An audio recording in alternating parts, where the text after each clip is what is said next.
రాష్ట్రంలో petrol, diesel సరఫరా కొరత నేపథ్యంలో ప్యానిక్ కొనుగోళ్లు తీవ్ర రూపం తీసుకున్నాయి.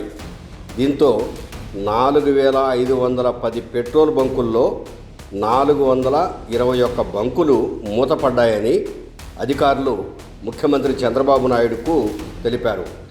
సరఫరా గతం కంటే 10% పెరిగినా భయం కారణంగా కొనుగోళ్లు భారీగా పెరగడంతో బంకుల్లో నిల్వలు అయిపోతున్నాయి.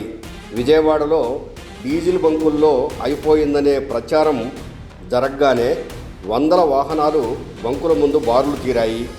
పోలీస్ పెట్రోల్ బంకు వద్ద నుంచి పశు సంవర్ధక శాఖ డైరెక్టర్ కార్యాలయం వరకు సుమారు 1/2 కిలోమీటర్ దూరంలో కార్లు బందర్ రోడ్లో బారులు తీరాయి.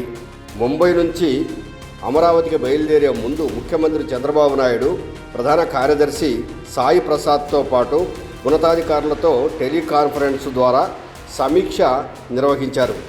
జిల్లాల వారీగా ప్రస్తుత పరిస్థితిని అధికారులకు వివరించారు. సాధారణ రోజుల్లో రోజుకు 6,330 కిలోలీటర్ల పెట్రోల్, 9,048 కిలోలీటర్ల డీజిల్ అమ్మకాలు జరుగుతుంటే శనివారం ఒక్కరోజే 10,345 కిలోలీటర్ల పెట్రోల్, 14,156 కిలోలీటర్ల డీజిల్ అమ్ముడయ్యాయి. అంటే సాధారణ అమ్మకాల కంటే ఒక్కసారిగా 50% పెరిగాయి. ప్యానిక్ కొనుగోళ్ల వాస్తవం. అధికారుల విశ్లేషణ ప్రకారం కొరత ఉందనే ఆందోళనలో ప్రజలు అనవసరంగా ఎక్కువ మొత్తంలో కొనుగోలు చేస్తున్నారు. దీంతో సరఫరా సామర్థ్యం ఉన్న బంకుల వద్ద రద్దీ, బారులు తీరుతున్నాయి.